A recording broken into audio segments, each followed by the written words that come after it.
Saludos, bienvenidos a Televisión Canaria. Hoy está con nosotros en 30 minutos Gonzalo Piernavieja, el director de división de I+D del Instituto Tecnológico de Canarias. Gonzalo, bienvenido. Hola, gracias. ¿Qué tal? ¿Cómo está? Muy bien.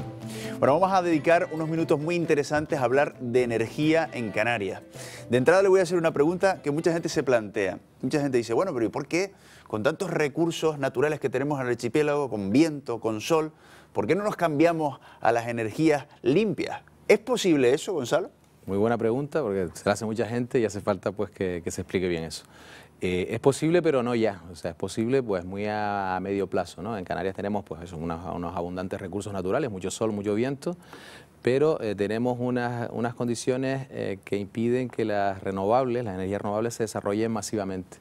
Esas peculiaridades son los sistemas, hablando de electricidad, pues aquí en Canarias pues se consume poca energía calorífica, ¿no? Pero hablando de electricidad, pues tenemos nuestros sistemas eléctricos, son sistemas insulares, aislados, o sea, la electricidad que se consume en una isla se tiene que producir en la misma isla, o sea, no podemos cogerla de fuera con un cable, no estamos conectados a ningún sistema continental. Y eso limita la penetración de energías renovables que funcionan inyectando electricidad en las redes. O sea, la energía eólica o la energía solar fotovoltaica funcionan inyectando lo que se produce en las redes eléctricas. O sea, ¿Y eso qué desventaja tiene, Gonzalo? Y la red eléctrica no puede absorber, como a nosotros nos gustaría, energías que son fluctuantes, intermitentes, como las renovables, ¿no? El viento no sopla siempre a la misma velocidad, ni está siempre que queremos que esté. Y eso supone y no siempre tenemos sol. Y no siempre tenemos sol. Entonces hay que pues diseñar estrategias, hay que trabajar para que eso se vaya consiguiendo y vayamos subiendo los niveles de penetración, y esas estrategias pues son almacenamiento energético.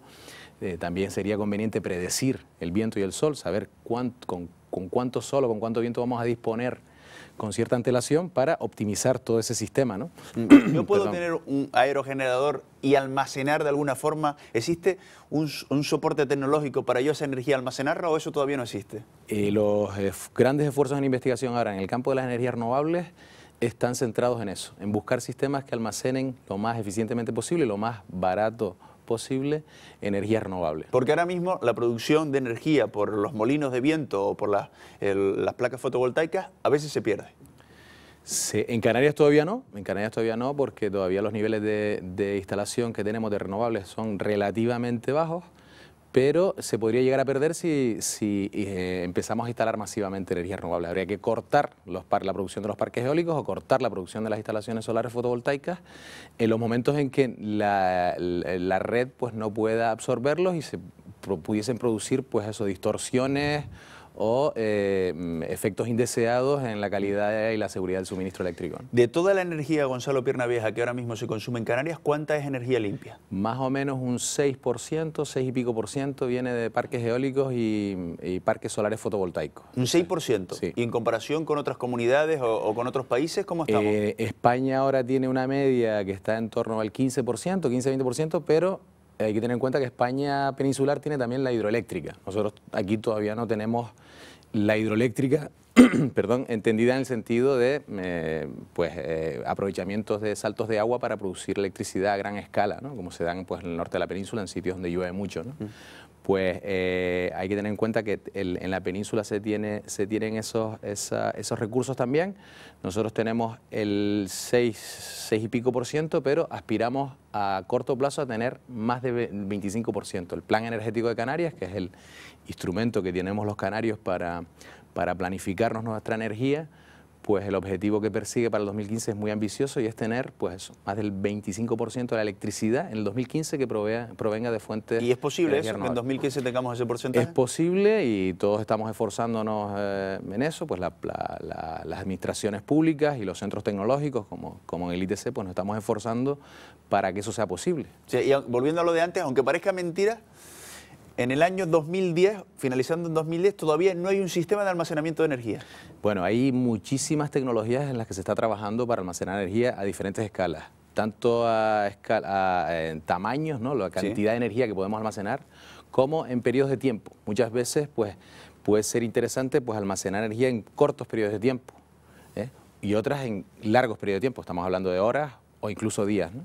Entonces hay diferentes tecnologías que están probándose, muchas de ellas precomerciales, y nosotros en Canarias pues, tenemos la ventaja de que estamos siendo pioneros en la introducción de sistemas de almacenamiento masivos con proyectos singulares en donde pues, la naturaleza nos brinda esa posibilidad y es volviendo a la hidroeléctrica, pues aprovechando la orografía que tenemos y el viento para combinar pues, energías renovables de estas de nueva generación como la eólica con energías renovables tradicionales como la hidroeléctrica. O sea, combinando varias energías renovables podemos... Que es el ejemplo del hierro. El caso del hierro, ahí es donde quería llegar. Yo no puedo almacenar la energía que me da un molino, pero yo puedo con esa energía que me da el molino subir agua a una altura mayor. Sí, se puede almacenar, lo que pasa es que todavía es muy caro almacenarlo en todas esas tecnologías de las que estoy hablando que se trabaja en plano de investigación y desarrollo, como son pues baterías de distintos tipos de sustancias químicas o supercondensadores, ultracondensadores. Se conseguirá, pero de momento no es rentable. Se conseguirá y quizás pues a corto o medio plazo, ¿no? En los próximos años. Pero decíamos, hasta que esto se invente o hasta que se haga un poco más permisible o que podamos permitirnos digamos, esos inventos que nos permitan almacenar energía, de momento vamos a decir que no podemos almacenarla. Vale, que no sale rentable. Que no sale rentable. Ahora mismo en Canarias no se puede almacenar, entonces, pero sí podemos coger la energía que produce el molino y decir, vamos a subir agua. Eso es. Y vamos a explicar el avance de lo que supone la central hidroeléctrica del hierro, ¿no? En el hierro lo que hemos acuñado el término hidroeólico, o sea, combina dos fuentes de energía, la energía eólica y la energía hidroeléctrica. Con la energía eólica inyectamos en la red, en un parque eólico más o menos convencional, se inyecta la electricidad en la red y cuando la estrategia de funcionamiento que hemos diseñado ahí dice que es básicamente cuando la demanda está cubierta o cuando hay un exceso de energía eólica que no podemos por razones técnicas, que las que comentaba antes de perturbaciones en la red, no podemos inyectarla en la red, pues utilizamos y sigue soplando el viento, pues utilizamos ese excedente de energía eólica para bombear agua entre dos depósitos. Uno que está al lado de la central eléctrica actual, al nivel del mar, y otro que está a unos 650 metros de altura. Subimos el agua de altura. Subimos el agua y cuando no hay viento, ¿sí?, lo dejamos caer y producimos electricidad de manera clásica como en una central hidroeléctrica. Con la ventaja de que estamos, pues eso, transformando una fuente fluctuante intermitente como es el viento, una fuente de energía, en una producción controlada de electricidad, con pérdida de rendimiento, porque claro, en el bombeo se pierde energía, pero estamos superando ese obstáculo al que nos referíamos antes de pues eso, inyectar masivamente en nuestras redes electricidad y dando la posibilidad de almacenar energía. Es como, como si tuviéramos el control del viento, ¿no? Más o menos. Porque cuando uno abre el grifo, deja caer el agua y mueve también un molino, ¿no? Y a través de válvulas y a través pues, de toda la tecnología que hay asociada a las centrales hidroeléctricas podemos eso, ¿Y ese modelo se puede exportar a otras islas del archipiélago? En las otras islas del archipiélago, en Gran Canaria, en Tenerife, en La Palma y en La Gomera, se está trabajando ya en el diseño de centrales hidroeléctricas reversibles que tendrán o no energías renovables, pero lo que sí van a hacer es incrementar la penetración de energías renovables. Se están concibiendo esos sistemas como sistemas de almacenamiento de energía, sobre todo para dar electricidad cuando la electricidad cuesta más producirla, y eso es cuando se producen los picos de máximo consumo. Eso es, la curva de demanda de energía eléctrica no es constante a lo largo del día, no consumimos lo mismo por la noche que por el día, y además durante el día pues hay vaivenes, ¿no? Ahí cuando uno se levanta, cuando las familias se levantan, pues se produce un pico de consumo, después baja un poquito, sube otra vez a la hora de comer, baja durante la tarde y sube otra vez por la noche. Hay como 3 picos en la curva de consumo. Las centrales de producción de energía que tenemos ahora mismo pueden decir, hombre, estoy viendo que empieza todo a subir y hay un pico aquí. Y darle un interruptor y contar con esa energía, eso no se puede hacer. Con el parque de generación de electricidad que tenemos en Canarias, que es un parque antiguo, que además quema combustibles fósiles, los grupos de generación son grupos lentos en arrancar, tardan en arrancar. Hay que adelantarse. Hay que adelantarse, que esto lo hacen perdón, los agentes del sistema, pues está el generador de energía eléctrica, está el operador del sistema, que es red eléctrica, ¿no? Todo esto, pues hay unas reglas del juego claramente definidas, pero una cosa son las reglas del juego y otra cosa es el coste, ¿no? O sea, cuesta mucho producir electricidad en esas horas puntas, en esos picos de demanda. Y para eso están pensadas estas centrales hidroeléctricas reversibles. Bombearían energía idealmente renovable por la noche o cuando nos sobre. Cuando no consumimos mucho. Cuando no consumimos mucho, y bombearían agua hacia las cotas superiores y se produciría electricidad en esas horas punta. O sea, porque con ese sistema yo puedo más o menos ser inmediato. Efectivamente, totalmente de la otra inmediato. Forma no, de la otra forma tengo que arrancar unos motores 2 horas antes o 3 horas antes. Sí, son minutos o incluso horas, ¿no? Claro. En función del combustible y de la tecnología que hay de lo que son quemadores o plantas de generación, que en Canarias pues tenemos un parque pues eso, con muchos grupos de generación relativamente pequeños que encarecen además los costes de nuestro sistema. ¿Y esto qué autonomía nos daría de energía? ¿Estos sistemas? Las centrales estas de punta, las centrales de pico que están probándose, o sea, que se van a diseñar para las islas de La Palma, La Gomera, Tenerife y Gran Canaria, están pensadas para que funcionen pues una cuarta parte de las horas del año más o menos, ¿no? Entre 1.500 y 2.500 horas más o menos. Gas natural. Ante ese debate de gas natural sí, gas natural no, Gonzalo Piernavieja, ¿qué dice? Bueno, nosotros fuimos pioneros en posicionarnos a favor del gas natural, pero fue hace ya 20 años, ¿no? O sea, que han pasado muchas cosas desde Canarias entonces. quiso tener el gas natural, que es un combustible más ecológico que el petróleo que quemamos actualmente y más barato, pues lo quiso tener Canarias hace ya mucho tiempo. ¿Pero qué ha pasado? Pues que las centrales se gastó dinero en montar centrales de generación, pero no ha ido igual de rápido la parte de generación de electricidad que la parte de lo que es la infraestructura para acondicionar ese gas que tendría que llegar por barco. Porque entonces, ¿el gas cómo viene, Gonzalo? El gas viene licuado, ¿sí?, y viene por barco, y aquí hay que regasificarlo, o sea, hay que convertirlo en gas para que sea quemado. El gas licuado no se puede quemar en una central eléctrica convencional, hay que gasificarlo o regasificarlo, porque en su origen está en forma gaseosa. Se licúa a baja temperatura y ya. ¿Se mete en un barco? Se mete en un barco, se trae y en esas regasificadoras que están pensadas para Gran Canaria y Tenerife se vuelve a convertir en gas para llevarlo a la central. Pero de momento no tenemos ni la infraestructura portuaria ni las regasificadoras. Efectivamente, pero sí que tenemos las plantas de generación que están ahora quemando otro tipo de combustibles en vez de gas natural, ¿no? O sea que ahora mismo pues el gas natural pues habría que ver la financiación de esas centrales de regasificación cómo está, pero lo que está claro es que es un combustible más ecológico y más barato que el que estamos quemando ahora. O sea, ahora estamos incumpliendo todo lo que tiene que ver con los protocolos medioambientales, ¿no? Porque tenemos un parque de generación antiguo y estamos quemando pues fuel oil o gasoil. ¿Todavía estamos a tiempo de subirnos al barco, nunca mejor dicho, del gas natural? Habría que estudiarlo a día de hoy, habría que ver si las regasificadoras, pues la financiación cómo está, la verdad es que no estoy al tanto, pero sí que yo creo que sí que estaríamos a tiempo de por lo menos introducir un combustible intermedio, porque el gas natural se piensa como un combustible intermedio, no es un combustible a medio plazo. Todos los combustibles fósiles se van a encarecer muchísimo y el gas también. Pero con las centrales de gas natural tendríamos el mismo problema, Gonzalo, que tenemos ahora mismo con las de fuel, que hay que arrancarlas un tiempo antes, ¿no? Sí, el gas natural es más rápido, ¿eh? Los grupos de gas son más rápidos. Pero seguiríamos teniendo el mismo problema de la previsión, de adelantarnos. Siempre hay que contar con un parque de generación convencional, que en islas es el que nos va a dar pues la carga base, ¿no? La carga base. Sobre eso hay que ir montando las renovables, ¿eh? Y en un futuro pues ir eliminando ese parque de generación convencional, que es el que nos da la estabilidad de nuestras redes, por así decirlo, ¿no? O sea, sí que hay que seguirlo teniendo durante muchos años, ¿no? O sea, porque ¿podemos llegar al escenario idílico de depender solo de energías limpias o eso nunca será posible? Sí se puede llegar, pero hay que ver a qué coste. Hoy en día es inviable económicamente,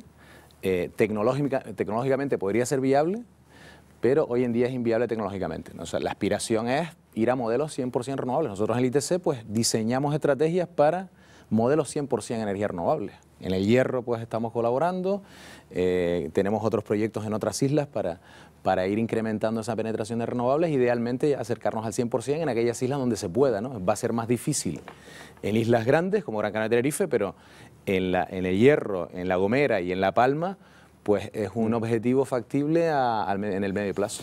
Otra cuestión, ¿cuándo veremos coches eléctricos en nuestras carreteras? ¿Y irán a electrolineras? Electrolineras, ¿no? Eso es otra buena pregunta porque se habla muchísimo de los coches eléctricos y hay grandes anuncios de todas las empresas, prácticamente todas las empresas del sector del automóvil tienen prototipos, ¿no? Y muchas de ellas han anunciado entrada masiva en el mercado incluso este año. Todavía no se ha producido, estamos pues esperando a que se produzca esa introducción masiva de vehículos eléctricos. Yo creo que el año 2011 sí que se producirá una entrada, ya fabricantes importantes están anunciando pues esto, y habrá que ver cómo evoluciona, cómo se va comportando también la sociedad frente a esta electrificación del transporte, ¿no? Lo que es obvio es que la electricidad es un vector que está cobrando muchísima importancia y que la movilidad eléctrica va a ser un hecho dentro de muy poco. O sea, tendríamos a ver hasta dónde llegamos, ¿no? Claro. Cómo se van sustituyendo, cómo se va sustituyendo el parque móvil también depende no solo de la tecnología, sino de cómo también lo perciba la población. Esto puede sonar un poco a ciencia ficción, pero está a la vuelta de la esquina. O sea, tendríamos nuestro coche, iríamos a un punto de energía, que puede ser, como decíamos antes, una electrolinera, o puede ser en nuestra casa, enchufamos el coche 10 minutos y a correr otra vez. Más o menos, así es como sería ¿Eso está muy lejos? Eso está relativamente cerca, pero hay que... Pues eso, en toda esa transición a esa electrificación del transporte, pues hay que ir a estandarización de conceptos, hay que abaratar también el precio de los vehículos eléctricos. Ahora pues la batería va a ser un coste importante, o sea, un coste que encarece muchísimo el vehículo, o sea, eso va a ser un factor que va a bloquear la compra de vehículos, ¿no? ¿Porque cuánto puede costar una batería de esas? Una batería se estima que cuesta entre 10 y 15.000 euros. Para un utilitario, pues estamos hablando casi de la mitad, ¿no? Hay planes, hay ayudas de los gobiernos para ir abaratando esos costes, pero no es el único tema. También está el asunto de los tiempos de recarga. Ahora las primeras flotas de vehículos que van a entrar en el mercado, pues estamos hablando de tiempos de recarga de varios minutos, incluso hasta media hora, autonomías pequeñas, autonomías de 100, 200 kilómetros. Claro, si uno tiene el enchufe en su casa no hay problema, porque lo deja por la noche cargando y ya está, ¿no? Pero... Claro, después habrá que ver si el enchufe de casa vale para el coche que me voy a comprar. Si es un enchufe de carga rápida, como los que se están diseñando ya, pues no me vale engancharlo en casa, tendré que gastarme también dinero en eso, ¿no? Pero esa imagen puede ser sorprendente, que seguro que más de un espectador ya la está visualizando en su cabeza. Esa imagen de llegar a una gasolinera, entre comillas, y enchufarnos ahí a un enchufe y esperar 5 minutitos y salir con nuestro coche recargado. A nosotros nos gusta mucho esa imagen porque, primero, porque Canarias es el sitio ideal y con la idea de laboratorio que tenemos en el campo de la energía, Canarias es un laboratorio de nuevas tecnologías energéticas. Aquí, con los recorridos que tenemos de vehículos y con la posibilidad que tenemos de ir a modelos de autosuficiencia energética con renovables, pues el coche eléctrico adquiere un valor importante. El otro factor por el que nos gusta la imagen es porque ayuda también a gestionar mejor la demanda. El coche eléctrico, idealmente, lo alimentaríamos por las noches o cuando nos sobra energía renovable, ¿no? O sea, es un sistema de almacenamiento en potencia. Claro, y tecnológicamente ya estamos capacitados para tener un coche, por ejemplo, que lo estuviéramos usando durante todo el día y por la noche lo recargáramos. Sí. Hay coches, lo que pasa es que nadie te los vende todavía. O sea, pero tecnológicamente ya es posible. Nosotros tenemos en nuestras instalaciones, en el ITC tenemos un coche eléctrico, tenemos una moto eléctrica y estamos haciendo pruebas. ¿Y que van a qué velocidades, Gonzalo? Pues ahora los coches pequeñitos que hay son normalmente para recintos como los puertos o los aeropuertos, los coches de golf, tipo coche de golf, ¿no? Son coches que cogen velocidades de 40, 50, 60 por hora y tienen autonomías de hasta 100 kilómetros, ¿no?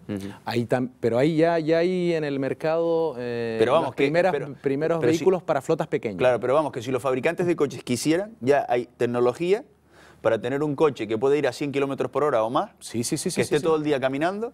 Sí. En el 2011 van a entrar coches que según su ficha técnica van a tener entre 160 y 200 kilómetros de autonomía, que van a alcanzar los 110, 120 kilómetros por hora y se van a recargar en menos de media hora.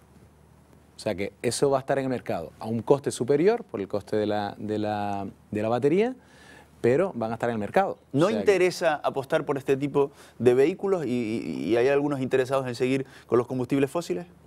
No, bueno, ya es que todas las empresas del sector energético están ya convencidas de que el camino es este, ¿no? O sea, ya es que ya no podemos luchar más contra el encarecimiento de los combustibles fósiles. Los combustibles fósiles serán más caros cada vez más, cada vez más pronto, ¿no?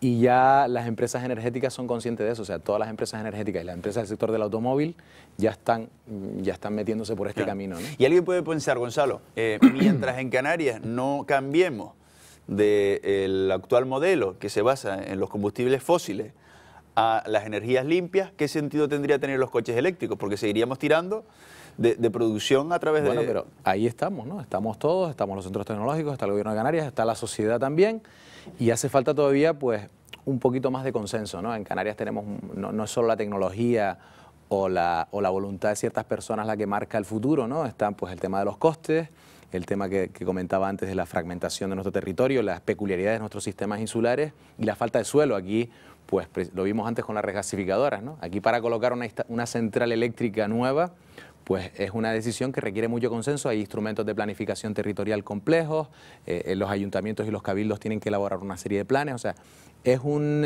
reto, yo creo que todo el mundo lo quiere y la idea es que todo el mundo, y ya creo que se está logrando, reme en la misma dirección, ¿no? Porque todos queremos esto, ¿no? Claro. Vamos a seguir hablando de energía, pero ahora esto puede sorprender a más de un espectador porque vamos a hablar de producción de energía a través de unas plantitas microscópicas que son algas. Sí, son un poquito más que unas plantas porque son las microalgas son unos microorganismos interesantísimos, son los que ocasionaron también que hubiese vida en el planeta. Y bueno, es un microorganismo que además... O sea, por seguir con el ejemplo, para que lo entiendan los espectadores, las algas que vemos habitualmente, lo que llamamos los canarios... Las sebas son las macroalgas. Son plantas, esos son plantas. Esos son plantas. Pero lo que vemos habitualmente, que llamamos musgos en Canarias, lo que son algas, ¿no? Las algas son, nosotros le llamamos microalgas, la diferenciamos las microalgas de las macroalgas porque no se ven. Exacto. No Digamos, se ven. Que son las que vemos habitualmente, pero estas en este caso son microscópicas. Eso es, cuando vemos el agua que tiene un color verdoso o marrón, eso sí que es un conjunto de microalgas, ¿no? Pero no las podemos tocar, ¿no? Bueno, son microorganismos. Esas cositas, digamos, que no las podemos ni ver, pueden producir energía. Esas cositas son muy interesantes, no solo energía, pueden hacer muchísimas más cosas, ¿no? Y en Canarias pues estamos muy bien posicionados para que de ahí pues salga mucha ventaja para lo que son los tejidos productivos y la generación de empleo tecnológico. Pero porque hasta ahora, ¿cómo se producía el biocombustible? Vale, el biocombustible se produce normalmente en cultivos energéticos, que son grandes plantaciones donde se cultivan, por un lado, plantas oleaginosas para extraer de ellos aceites y biodiesel, ¿no? O plantas que tienen almidón, donde ahí lo que se trata es de transformar eso en alcohol. O sea, básicamente es una fermentación para producir alcohol, ¿sí?, y una esterificación para producir biodiesel, ¿no? El alcohol se utiliza en la flota de vehículos de países como Brasil, ¿no? Brasil, la mitad de los vehículos funcionan con alcohol. Con alcohol. Que se obtiene de la caña de azúcar, ¿no? Entonces, esos son cultivos en tierra de plantas tradicionales que están un poco en tela de juicio, están siendo pues criticados porque compiten con cultivos alimentarios, o sea, con el mismo cereal o la misma semilla se podría utilizar también para darle de comer a la gente, ¿no? Las microalgas tienen una ventaja, que es que no consumen suelo fértil, o sea, se pueden cultivar en tierra, pero en puede cultivar sitio, en piedra, por ejemplo. Bueno, en plástico. Nosotros estamos cultivando en plástico o en no, pero piedra también. Que la superficie debajo... Sí, que no tiene por qué ser un suelo fértil totalmente. Eso es. Además, el agua tampoco tiene que ser agua de calidad, puede ser de muchísimo tipo, puede ser incluso agua residual. O sea, las algas, hay algunas algas que se crían o se cultivan en aguas residuales y ayudan a depurarla, ¿no? Entonces, respecto a los cultivos energéticos, las microalgas con una potencial fuente de biocombustible son muy interesantes porque además tienen mucho más rendimiento que las plantas tradicionales. Una planta tiene un rendimiento muy bajo de lo que es el aprovechamiento del sol para después transformar esa energía del sol en energía. Pues las microalgas multiplican el rendimiento que tiene una oleaginosa normal, el millo o la colza, ¿no?, o la soja, en un factor hasta 20 o 30 veces. ¿30 veces? Sí. ¿Qué es lo que pasa? Que todavía en fase experimental, o sea, no estamos todavía, muchos telespectadores habrán visto los anuncios de ciertas compañías anunciándose, pero estamos en la fase de preindustrial o de investigación y desarrollo. Hay una parte de laboratorio donde nosotros en el ITC, junto con instituciones canarias, estamos muy bien posicionados, lo que es la selección del microorganismo óptimo para producir tal cosa, ¿no? No nos olvidemos que aquí estamos hablando de aceites, que también nosotros pues llevamos trabajando años en aceites interesantes para nutrición. El omega 3 y el omega 6 nosotros lo producimos a partir de microalgas. O sea, el alga, otro tipo de aceite. Perdón, Gonzalo, el alga puede ser algo así como una fábrica que uno la diseña para producir lo que queramos. Eso es, el concepto ideal es el concepto de biorefinería. Yo produzco una alga, una microalga puede tener pues un 50% de su contenido ser aceite, pero puede también tener proteínas, puede tener vitaminas, puede tener colorantes, ¿no? Hay muchos colorantes naturales que vienen de las algas, ¿no? O sea que nosotros pues estamos intentando pues abarcar este tema desde todos esos puntos de vista, pero las empresas energéticas están ya metidas a fondo en esto y nosotros estamos, la verdad es que estamos muy bien ahí, estamos muy contentos porque estamos colaborando con estas empresas. O sea, podemos decir ahora mismo que Canarias, con el ITC por delante, está en la vanguardia de esta investigación en España. Sí, tengo que hablar también no solo del ITC, sino de las universidades que tienen pues también unas facultades activas en estos campos muy interesantes, ciencias del mar y biología. Nosotros estamos muy bien posicionados en la identificación, en la parte de la biología molecular previa a lo que es el cultivo. En el cultivo también hemos hecho nuestros pinitos porque tenemos una planta de cultivo que en su día fue la mayor de Europa.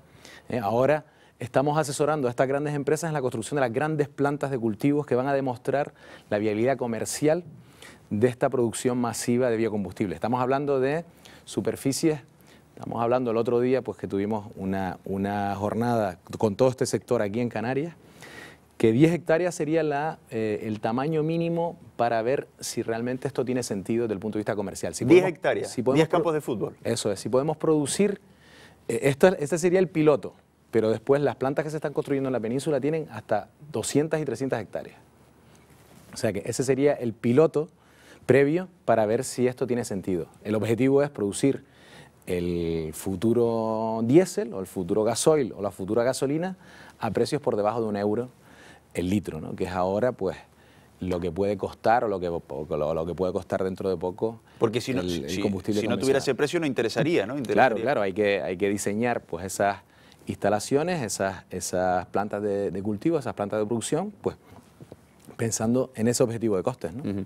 Hablemos también, nos quedan 3 minutos por delante, hablemos también de la desalación de agua, que ya sabemos que ustedes han llevado a cabo diversos proyectos de cooperación relacionando energías renovables con desalación de agua. ¿En qué momento estamos? Bueno, la desalación es un campo donde Canarias ha sido pionera a nivel europeo. Las primeras desaladoras de agua de mar de Europa se instalaron en Canarias. Canarias pues es líder, además en capacidad instalada. Nosotros en el ITC lo que hemos hecho es ir a la pequeña escala, igual que con la energía, la tendencia es a lo pequeño, a tener el panel fotovoltaico uno encima de su casa, o sea, de ir de las grandes instalaciones a lo pequeño, pues en la parte de aguas estamos viendo lo mismo, ¿no? Nosotros nos estamos especializando en diseñar sistemas de desalación y depuración de aguas pequeños, que ahora mismo tienen una cabida interesantísima en países en desarrollo, pero que en un futuro no muy lejano pueden tener cabida en Canarias, ¿no? Urbanizaciones que se diseñen con su propia desaladora y su propia depuradora y sean autónomas.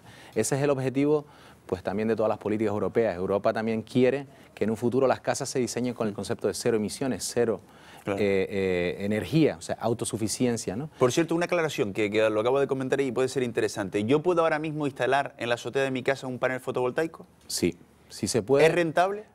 Es rentable, pero la tramitación administrativa es tan tediosa que probablemente no te entren ganas de hacerlo, ¿no? ¿Cuánto me puede costar a mí colocar un panel fotovoltaico? Depende, depende del tamaño. La ventaja de esta tecnología es que es modular. Uno puede colocarse un panel que tiene distintos tamaños, por eso no te puedo dar una cifra aproximada. El kilovatio instalado, más o menos con un kilovatio instalado, que equivale a 10 metros de superficie, te podría estar costando unos 3.000 euros. ¿3.000 euros? Sí. ¿Y a cuánto yo esa energía la inyecto en la red?